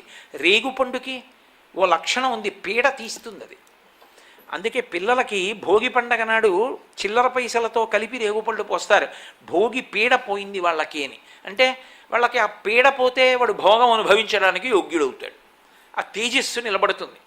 ఈ లోకాన్నంతటినీ చెక్కేవాడు ఎవరంటే సూర్యనారాయణమూర్తి. తెల్లవారుజామున అసలు సూర్యబింబం ఉదయించడానికి ముందు అలా వెళ్ళి మీరు ఎక్కడైనా నిలబడ్డారనుకోండి, నిలబడిన తరువాత లేలేత కిరణములు పడుతుండగా ఒక ఉమ్మెత్త చెట్టు దగ్గర నించుని చూడండి అసలు సూర్యబింబం యొక్క అందం ఏమిటో. ఆ ముళ్ళతో ఉన్నటువంటి ఉమ్మెత్త కాయ ఎలా ప్రకాశిస్తుందో, ఆకు ఎలా ప్రకాశిస్తుందో, అసలు ఏదో కొత్త గ్లాస్ కోపంచ మడత విప్పితే ఎలా ఉంటుందో అలా ఉంటుందో ఆ ఉమ్మెత్త పువ్వు. ఆ పువ్వు అందం, ఆ గడ్డి అందం, ప్రాణుల అందం అన్నీ చైతన్య స్ఫూర్తితో నిద్ర లేవడం, సంతోషంగా పక్షులు కిలకిలారావాలు చేయడం, పద్మాలు వికసించడం, అసలు సూర్యుడు చైతన్యాన్ని నింపేస్తాడంతే బ్రహ్మాండమంతటా. అంతటి మహానుభావుడు లోకంలో లేడు. అటువంటి బింబాన్ని మాంసనేత్రంతో చూడడానికి అనువైనది సూర్యబింబం ఒక్కటే. ఏ ఇతర భగవత్ స్వరూపాన్ని మాంసనేత్రంతో చూడడం కుదరదు, అంత తేలిక కాదు కూడా. కానీ ఒక్క సూర్యబింబాన్నే ప్రత్యక్షంగా చూడగలం. అటువంటి సూర్యుడు ఉదయించడానికి ఎంత సమయం పడుతుందో అంత సమయానికే సరిపోయేటట్టుగా ఆదిత్య హృదయాన్ని ఇవ్వడం మహర్షి యొక్క అద్భుతం. ఆదిత్య హృదయం చదవడం అంత గొప్పగా ఉంటుంది. ఉపదేశం లేకపోయినా తప్పు లేకుండా ఆదిత్య హృదయాన్ని చదివితే చాలు. ఆ శాబ్దిక శక్తి చేత మనుష్యుడు అభ్యున్నతిని పొందుతాడు. అందుకే పారాయణ యోగ్యత కలిగింది ఆదిత్య హృదయానికి, దాన్ని పారాయణ చేస్తారు. అటువంటి ఆదిత్య హృదయం సూర్యుడి యొక్క సమస్తమైనటువంటి విశేషాల్ని వర్ణిస్తుంది. సప్త సప్తిర్మరీచిమాన్ తిమిరోమధనశంభుస్త్వట్టామార్తాండ అంశుమాన్ అని హిరణ్య గర్భశిశిరో. ఆయన యొక్క ఈ తేజస్సంతా ఆయనలో ఉంటుంది కాబట్టి హిరణ్య గర్భుడు. సప్త సప్తిర్మరీచిమాన్, ఆయన గుర్రానికి సప్తి అని పేరు. సప్త సప్తి, 7 అటువంటి గుర్రముల మీద ఎక్కి వెడతాడు కాబట్టి సప్త సప్తి. ఆయన కిరణములు కూడా ప్రధానమైనవి 7. నేను మొన్న మీకు 2వ రోజు ప్రసంగంలో చెప్పాను. సుషుమ్నము, హరికేశము, విశ్వకర్మ, విశ్వవ్యచ, సంపద్వసు, అర్వాగ్వము, స్వరాడ్వసు అనబడేటటువంటి 7 కిరణముల చేత, 7 గుర్రముల చేత, సప్తమి తిథి చేత ఆయన ఆవిష్కృతుడవుతూ ఉంటాడు. ఆయనని ఎప్పుడైనా ఉపాసన చేసి పిలిస్తే రక్తాంబరాం రక్తమాల్యాం రక్త సర్వభూషణభూషితాం, ఎర్రటి బట్ట కట్టుకుని ఎర్రటి పూలమాలలు వేసుకుని ఆయన మేరు పర్వతానికి ప్రదక్షిణీ కుర్వాణం, మేరు ప్రదక్షిణానికి ప్రదక్షిణ పురస్సరంగా తిరిగి వస్తాడు. అటువంటి మహానుభావుడైనటువంటి సూర్యనారాయణమూర్తిని ఉపాసన చేయడానికి అత్యంత తేలికైనటువంటి మార్గం ఏది అంటే ఆదిత్య హృదయ పఠనమే. అటువంటి ఆదిత్య హృదయం మనకందరికీ కూడా అభయం ఇచ్చింది. ఏ భయంలో ఉన్నా కూడా త్రిరాచమ్య శుచిర్భూత్వా ధనురాదాయ వీర్యవాన్ రావణం ప్రేక్ష హృష్టాత్మా యుద్ధాయ సముపాగతం. ఒక్కసారి 3 మాటలు ఆచమనం చేసి ఆదిత్య హృదయం చేసి సూర్యభగవానుడికి నమస్కారం చేసి కోదండం చేత్తో పట్టుకుని రథం ఎక్కాడు రామచంద్ర ప్రభు. అగస్త్యుడు జగామచ యథాగతం, ఆయన ఎలా వచ్చాడో అలా వెళ్ళిపోయాడు. మిగిలిన వాళ్ళు చూస్తున్నారు ఏమవుతుంది యుద్ధం. రావణుడు చనిపోవాలని అందరికీ కోరికే, ఆ రావణుడు చనిపోవడం చూడాలి, అందరూ నించున్నారు. మరి అగస్త్యుడు అక్కడ లేడు. జగామచ యథాగతం, ఎలా వచ్చాడో అలా వెళ్ళిపోయాడు. అదేమిటి మరి ఉపదేశం చేశాడుగా, శిష్యుడు ఆ శక్తితో చంపడం చూడద్దా? ఒక గురువుకుండేటటువంటి నమ్మకం, ఎప్పుడు ఆదిత్య హృదయం ఉపదేశం చేశానో అప్పుడే చచ్చిపోయాడు రావణాసురుడు. ఇంకా చూడటం ఏమిటి, వాళ్ళంటే చూస్తారు, ఇక నీ చూడక్కర్లా. చనిపోయినట్టే రావణుడు, వెళ్ళిపోయాడంతే. ఏమైపోయింది? అధరవరవదర్ నిరీక్షరామం ముదితమనాహ ప్రహృష్టమానః నిశచరపతి సంక్షయం విదిత్వా సురగణ మధ్యగతో వచస్వరేతి. పరమ సంతోషంతో ఎప్పుడైతే ఆదిత్య హృదయం చేశాడో ఆదిత్యుడి నుండి శక్తి ప్రవేశించిందంతే రాముడిలోకి. ఆ ధనస్సు పట్టుకున్నాడు, రథం ఎక్కాడు, రావణ సంహారం చేశాడు. అటువంటి పరమాద్భుతమైనటువంటి ఆదిత్య హృదయాన్ని సర్వజనులకు కూడా కానుకగా ఇచ్చేశారు వాల్మీకి మహర్షి. అంతటి పరమాద్భుతమైనటువంటి ఆదిత్య హృదయాన్ని ఉపాసన చేసి పారాయణ చేసి గానం చేసి పఠించి సూర్యనారాయణమూర్తి యొక్క పరిపూర్ణమైనటువంటి అనుగ్రహాన్ని సర్వజనులు పొందవచ్చు. అందుకే పూజా మార్గాన్నంతటినీ కూడా వ్యవస్థీకృతం చేశారు శంకర భగవత్పాదులు. వ్యవస్థీకృతం చేసినప్పుడు పూజా మందిరంలో తప్పకుండా ఉండి తీరవలసినవి 5. అంటే నా ఉద్దేశం తప్పకుండా ఉండి తీరవలసినవి అంటే ఇంకా మిగిలినవి అని కాదు. 5 ఉంటే అన్నీ ఉన్నట్టే, అన్ని రూపాలు ఈ 5లోకే వెళ్ళిపోతాయి. అటువంటి 5 ఏవి అంటే శివుడు, అంబిక, విఘ్నేశ్వరుడు, సూర్యుడు, అలాగే శివుడు, అంబిక, విఘ్నేశ్వరుడు, గణపతి, సూర్యుడు, శివుడు, విష్ణువు, అంబిక, 5 ఉంటారు. ఈ 5 ఉన్నప్పుడు సంప్రదాయ రీత్యా తాను ఏ సంప్రదాయానికి చెందినవాడో, ఆయన శివారాధకుడు అనుకోండి, శివుడు మధ్యలో ఉంటాడు. శివుడు మధ్యలో ఉండి సూర్యుడు, గణపతి, అంబిక, విష్ణువు 4 చుట్టూ ఉంటారు. వీళ్ళని ముందు పూజించి శివుడి దగ్గరికి ఎడతాడు. అప్పుడు భేదభావనలు ఉండవు. శివుడు ఒకడు, విష్ణువు ఒకడు, ఈ భేదం ఉండదు. వీళ్ళ అనుగ్రహంతోనే ఆయన దగ్గరికి వెళ్ళాను. విష్ణు పంచాయతనం అనుకోండి, విష్ణువు మధ్యలో ఉండి 4 చుట్టూ ఉంటారు. ప్రతిరోజు ఆ సూర్యుడి దగ్గర ఒక ఎర్రటి పువ్వు ఉంచుతాడు. ఆయనని ఒక్క ఎర్ర పువ్వుతో కానీ, ఎర్రటి అక్షతలతో కానీ, ఎర్రటి చందనంతో కానీ సేవిస్తే ఆరోగ్యం నిలబడుతుంది ఇంట్లో. కాబట్టి పంచాయతనంలో సూర్యనారాయణమూర్తి ఉండి తీరాలి అని సిద్ధాంతీకరించారు శంకర భగవత్పాదులు. 2 ఆయన షణ్మత స్థాపనాచార్యులు. 6 ఉపాసనా విధానాల్ని నిర్వచనం చేశారు. చేసి ఈ 6 మూర్తులలో ఏ ఒక్క మూర్తిని ప్రధానుడిగా ఉపాసన చేసినా మోక్షాన్ని పొందుతాడు అని సిద్ధాంతీకరించారు. ఆ 6 ఒకటి శైవము అంటే శివుణ్ణి ప్రధానంగా పూజ చేయడం, వైష్ణవము విష్ణువుని ప్రధానంగా పూజ చేయడం, శాక్తేయము అమ్మవారిని ప్రధానంగా పూజ చేయడం, గణాపత్యము గణపతిని ప్రధానంగా పూజ చేయడం, కౌమారము సుబ్రహ్మణ్యేశ్వర స్వామిని ప్రధానంగా పూజ చేయడం, సౌరము సూర్యనారాయణమూర్తిని ప్రధానంగా పూజ చేయడం. ఈ 6 కూడా షణ్మతములు అంటారు. షణ్మతములు అంటే వీళ్ళ 6 కూడా మోక్షప్రదాతలే. మోక్షమే ఇవ్వగలిగిన వాడు ఇవ్వలేనిది లేదు. ఎందుకు ఆ మాట చెప్పాలి అంటే, మరి ఒక సంసారంలో ఉన్నటువంటి గృహస్థు కోరిక లేకుండా ఎలా ఉంటాడు? ఏదో ఉంటుంది కోరిక, ఎప్పుడప్పుడు కొన్ని ధార్మికమైన కోరికలు ఉంటాయి. ఆ కోరిక లేకుండా ఎలా ఉంటావు? నాకు చదువుకోవాలని ఉంది, అది కోరిక ఉండాలి. మరి ఆ కోరిక, నేను పెళ్లి చేసుకుని గృహస్థాశ్రమంలోకి వెళ్ళాలి, ఉండాలి. నాకు ఓ కొడుకు పుట్టాలి, ఉండాలి. నాకు అన్నపానాదులకు లోటు ఉండకూడదు, ఉండాలి. కానీ ఎప్పుడు అవేనా? కాదు. ఎన్నాళ్ళు ఈ కోరికలు? వీటన్నిటికీ అతీతంగా ఉండగలగాలి, అది వైరాగ్య సుఖం. అది దాని వైపుకి వెళ్ళలేదనుకోండి, ఇక్కడ ఉండిపోయి ప్రయోజనం శూన్యమైపోతుంది. చిరంజీవన్నే వక్షపిత పశుపాశ వ్యతికర అంటారు శంకర భగవత్పాదులు. చిరంజీవిత్వాన్ని పొంది 100 ఏళ్ళు బ్రతకాలి, భోగం అనుభవించాలి. ఒక స్థితికి వెళ్ళిపోయిన తర్వాత ఈ భోగాలన్నీ భోగాలా అని దేనితోనూ అంటి ముట్టకుండా వైరాగ్య సుఖంతో ఉండాలి. అందుకే పట్టు విడుపు అంటారు. పట్టు విడుపు దేనివల్ల వస్తుంది అంటే గురుబోధ నుంచి వస్తుంది. ఎప్పుడు పట్టుకోవాలో అప్పుడు పట్టుకోవాలి, ఎప్పుడు విడిచిపెట్టాలో అప్పుడు విడిచిపెట్టాలి. ఈ 2 వస్తే వైరాగ్య సుఖం వస్తుంది. దేనికి మనసు కదలకుండా తాను ప్రశాంతమైనటువంటి స్థితిలో నిలబడి పరబ్రహ్మము యొక్క ఉపాసన యందు మనసుని స్థిరీకరించుకుంటాడు. అప్పుడు ఏమవుతుంది? జీవుడికి ప్రయోజనం కలుగుతుంది. మీరు ఒక్కటి ఆలోచించండి, మీతో ఉన్న వాళ్లతో సుఖం అనుభవించడంతో అయిపోలేదు జీవితం. లోపల జీవుడు ఒకడు ఉన్నాడుగా.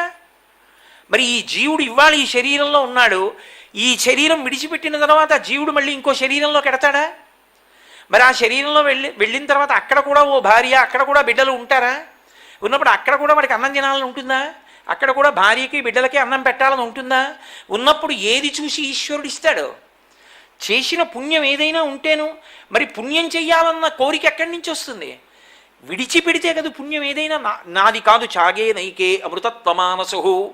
అరే జీవుడికి ఇంకొక యాత్ర ఉంది, అంత తొందరగా పండిపోతామని నమ్మకం ఎక్కడుంది? కాబట్టి వచ్చే జన్మలో నేను తరించాలంటే ఇప్పుడు నేను కొంత దానం చేసుకుందాం. ఇది ఎక్కడి నుంచి వస్తుంది? గురుబోధ నుంచి సంక్రమిస్తుంది. ఇంకొకటి ఉందన్న నమ్మకం గురువాక్యము ప్రమాణముగా మనం పెడతాం. వెళ్ళి ఒక స్థితిలో నాకు పుణ్యమే రాని పాపమే రాని ఏమైపోని, నేను ఏ జన్మెత్తని నాకు బెంగలేదు, ఆ స్థితికి వెళ్ళిపోతాడు. నరత్వం దేవత్వం నగవన మృగత్వం మశకత పశుత్వం కీటత్వం భవతు విహగత్వాది జననం సదాత్వత్పాదాబ్జ స్మరణ పరమానందలహరీ విహారాసక్తం చేద్రు దయమిహ కింతే నమపుషా అంటాడు. శరీరంతో ప్రయోజనం ఏముందా? నాకు ఈ శరీరం కావాలని కూడా అడగను. నీ ఇష్టం. తొండ చేస్తావా, పిల్లి చేస్తావా, బలి చేస్తావా, నీ ఇష్టం. కావలసింది నీ పాదముల మీద భక్తి ఒక్కటి మిగల్చు. అప్పుడు ఇక ఏ కోరిక లేదు. అది ఈశ్వరుడికి దగ్గర చేస్తుంది. దానికి సాధన మనుష్య జన్మయందు నడుస్తుంది. దాన్ని కామకోటి అంటారు. కామకోటి అంటే కోర్కెల యొక్క చిట్ట చివరి హద్దు, ఇంకక్కడ ఏ కోర్కె లేని స్థితి. అటువంటి స్థితికి వెళ్ళినప్పుడు ఆ మోక్షాన్ని, ఆ వైరాగ్యాన్ని, ఆ భక్తిని, ఆ జ్ఞానాన్ని కథాపఠనం చేసినా, విన్నా, గుణగానం చేసినా ఇవ్వగలిగిన వాళ్ళు వీళ్ళారుగురు. అందుకే పోతన గారు భాగవతం చేస్తూ అమరేంద్రాదుల కొల్చు భంగిజనులబ్జాక్షు సేవించ విమల జ్ఞాన విరక్తి ముక్తి నొసగున్ వేయేల భౌనాథ తత్కమలాధీశు కథాసుధారస నదీ కల్లోల మాలా పరిభ్రమమెవ్వానికినైన కర్ణయుగళీ పర్వంబు కాకుండునే అంటారు. కేవలం ఆయన కథలు విన్నంత మాత్రం చేత ఒక స్థితిలో విమల జ్ఞాన విరక్తి ముక్తి నొసగున్, ఆయన భక్తి జ్ఞాన వైరాగ్యాలను ఇచ్చేస్తాడు. ఆ ప్రీతితో వినడం చేత ఏమిటి నిస్సంగం, ఏమీ కోరిక లేదు, వినకుండా ఉండలేడు, అందుకు వింటాడంతే. కాబట్టి ఈ ఆరిటిని షణ్మతాస్థాపనాచార్యులై శంకర భగవత్పాదులు మనకు అందించారు. అంటే సౌరము సూర్యుని యొక్క ఆరాధన ఎంత విశేషమైన ఫలితాన్ని ఇస్తుందో మనకు అర్థమవుతుంది. సూర్యనారాయణమూర్తి కేవలముగా దైవస్థానంలో నిలబడి అనుగ్రహించడమే కాదు, ఒక గురుస్థానంలో నిలబడి కూడా అనుగ్రహిస్తాడు. అనుగ్రహించి ఆయన ఎటువంటి శిష్యుల్ని తయారు చేశాడో తెలుసా? మామూలు శిష్యులు కారు, మిగిలిన వాళ్ళ శిష్యులు వేరు, సూర్యుడి యొక్క శిష్యులు వేరు. సూర్యనారాయణమూర్తి శిష్యరికం అనేటప్పటికీ దానిలో ఏదో చాలా గొప్ప విశేషం ఏదో ఉంటుంది. నేను ఎందుకు ఈ మాట అంటున్నాను అంటే, ఒకానొకప్పుడు స్వామి హనుమ ఆయన శిష్యుడయ్యారు. హనుమ ఆయన శిష్యుడయ్యారు అని నేను అనడం కన్నా హనుమని సూర్యుడు శిష్యుణ్ణి చేసుకున్నారు అనడమే న్యాయం అవుతుంది. ఎందుకంటే మీరు రామాయణం ఉత్తరకాండ పరిశీలనం చేస్తే అంజనాదేవి అరణ్యంలో ప్రసవించింది. శాలిశూక నిభాభాసం ప్రసూతే మంతదాంజన ఫలాన్యాహర్తు కామా వై నిష్క్రాంతా గహనే వనే అన్నారు వాల్మీకి మహర్షి. ఆవిడ శాలిశూక నిభాభాసం, బడ్డుగింజ చివరి భాగం ఎలా ఉంటుందో బంగారు కాంతితో, అటువంటి కాంతితో బిడ్డని కంది. కానీ పళ్ళు తెచ్చుకుందామని అడవిలోకి వెళ్ళింది, పిల్లాడు ఆకలి ఏడుస్తున్నాడని. ఈయన సూర్యోదయం అవుతోంది, బింబాన్ని చూశారు, ఎర్రటి బింబాన్ని. అబ్బా ఇదేదో మంచి పండురా, తినేద్దాం అనుకున్నారు. బాలార్కాభిముఖో బాలో బాలార్క ఇవమూర్తిమాన్, బాలసూర్యుడికి ఎదురుగుండా ఇంకో బాలసూర్యుడు వెళ్తున్నాడా అన్నట్టుగా ప్లవతేంబరమధ్యగా గ్రహీతు కామో బాలార్కం ప్లవతేంబరమధ్యగా ఆ బాలసూర్యుణ్ణి పట్టుకు తినేద్దామని ఆకాశంలో ఎదురుగుండా వెళ్ళారు. తీరా వెళ్ళిన తరువాత సూర్యుడు ఊరుకున్నాడు, కానీ కథాగమనం నడిచింది. ఆ నడిచిన కారణం చేత ఇంద్రుడు వజ్రాయుధం పెట్టి కొట్టాడు, దవడలు విరిగిపోయి కింద పడిపోయారు. వాయుదేవుడు కోపించాడు, సమస్త ప్రాణుల యందు తిరగడం మానేశాడు. వాయువు తిరగకపోతే ప్రాణం పోవడం కాదు, జడి అవి కాష్టభూతములైపోతాయి. కాష్టభూతాని జగ్నిరే అన్నారు మహర్షి. మనిషి చనిపోయిన తరువాత కూడా గాలి లోపల ఉన్నది తిరుగుతూ ఉంటుంది. ఆ తిరుగుతున్నటువంటి గాలి అంతా అయిపోయింది అనుకోండి, అప్పుడు కాష్టభూతం అవుతుంది శరీరం. ఓ కాలట్టుకు పైకెత్తితే కర్రలేచినట్లు వేస్తుంది శరీరం అంతా. అలా కాష్టభూతములైతే ఏమిటి ఇబ్బంది అంటే ధర్మం పోయింది. ఎక్కడైనా ధర్మం ఎందుకు పోతుంది? కాష్టభూతమైతే ఆచమనం ఎలా చేస్తావు సంధ్యావందనానికి?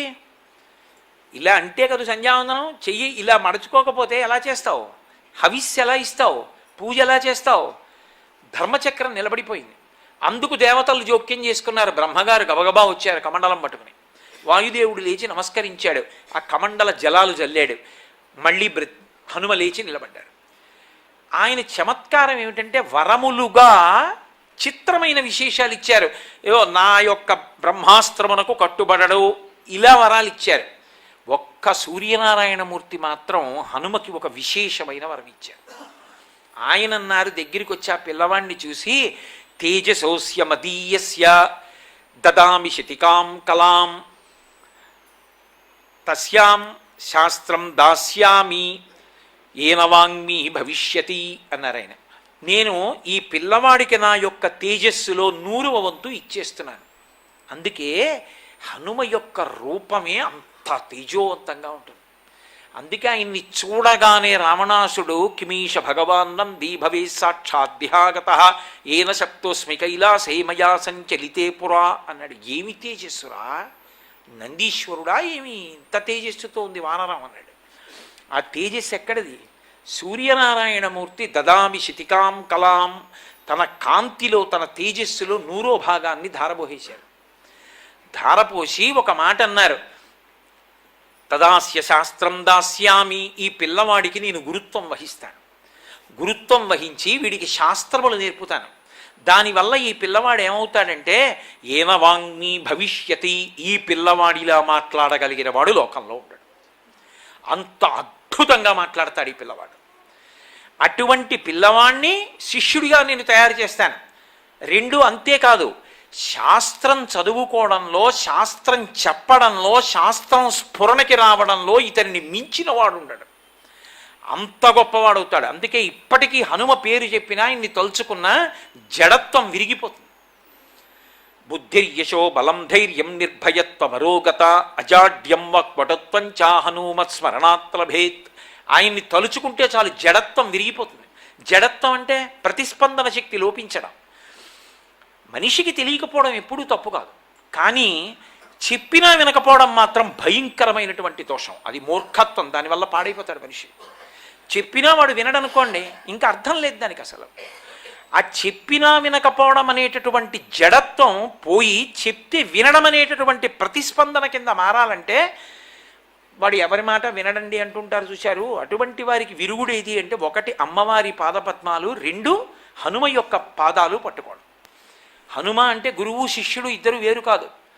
అందుకే అవిద్యానామంతస్తిమిరమిహిరోద్దీపనగరీ జడానాం చైతన్యస్తబకమకరంద శృతిచరీ దరిద్రాణాం చింతామణి గుణనికా జన్మ జలధౌ నిమగ్నానాం దంస్ట్రా మురరిపువరాస్య భవతి అంటారు సౌందర్యలహరిలో శంకర భగవత్పాదులు.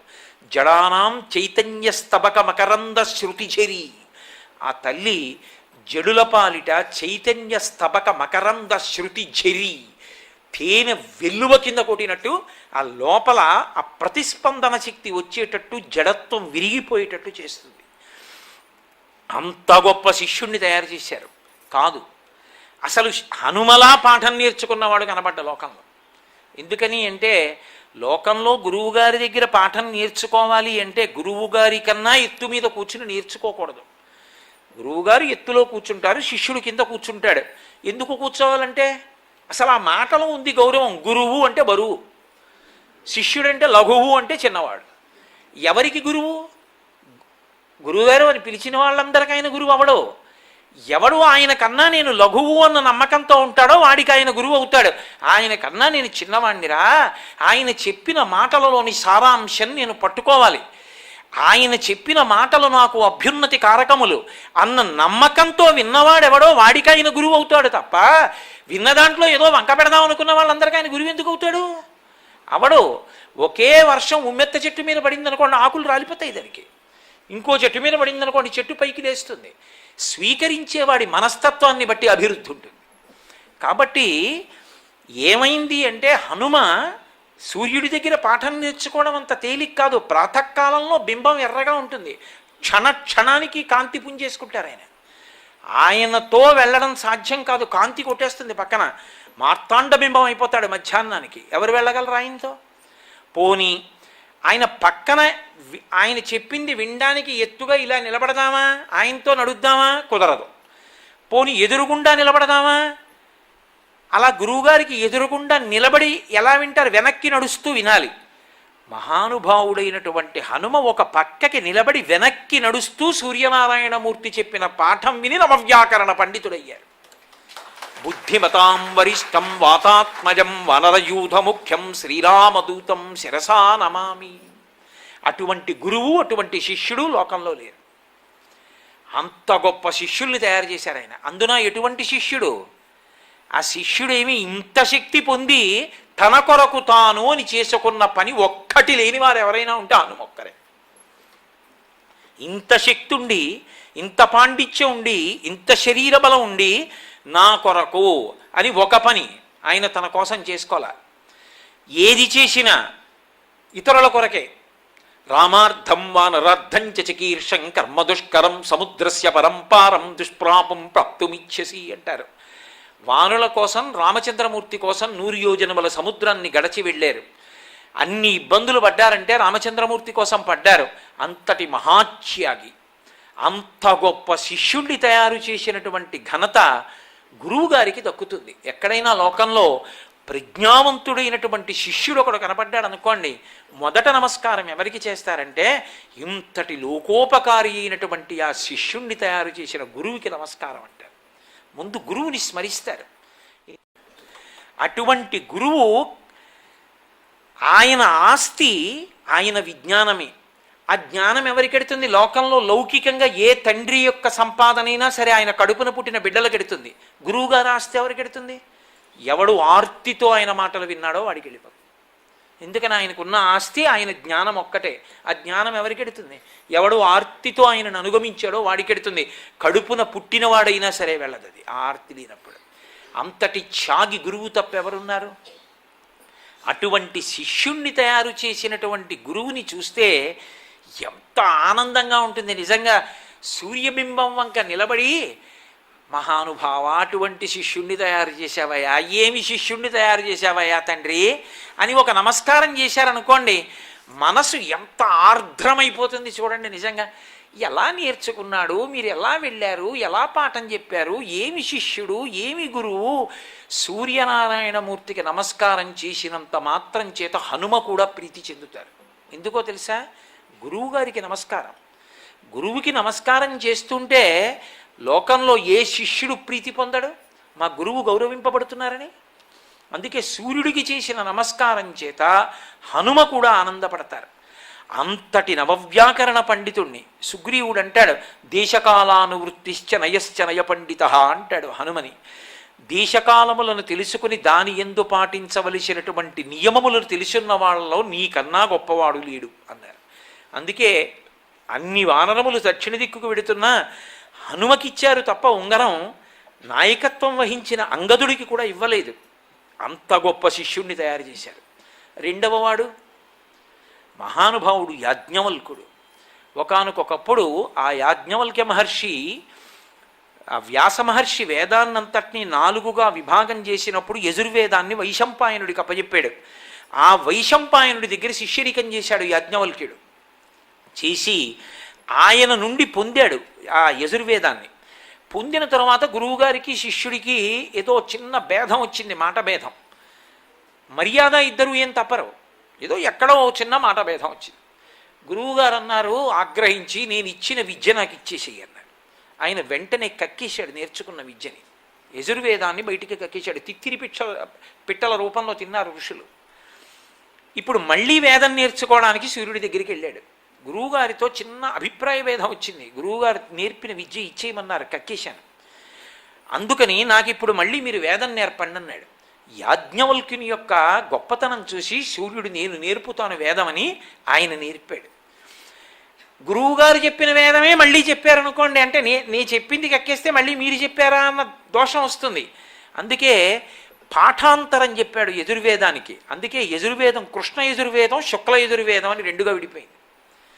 దక్షిణ దేశం అంతా కృష్ణ యజుర్వేదం, ఉత్తర భారతదేశంలో శుక్ల యజుర్వేదం కనపడుతుంది.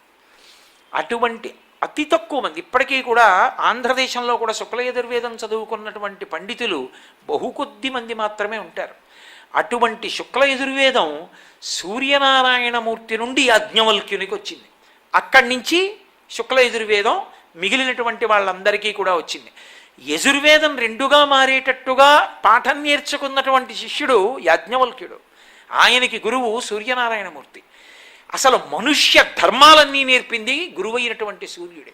మంగళాశాసనపరై మదాచార్య పురోగమై సర్వైశ్చ పూర్వైరాచార్యై సత్కృతాయాస్తు మంగళం. మంగళం కోసలేంద్రాయ మహనీయ గుణాత్మనే చక్రవర్తి తనూజాయ సర్వభౌమాయ మంగళం.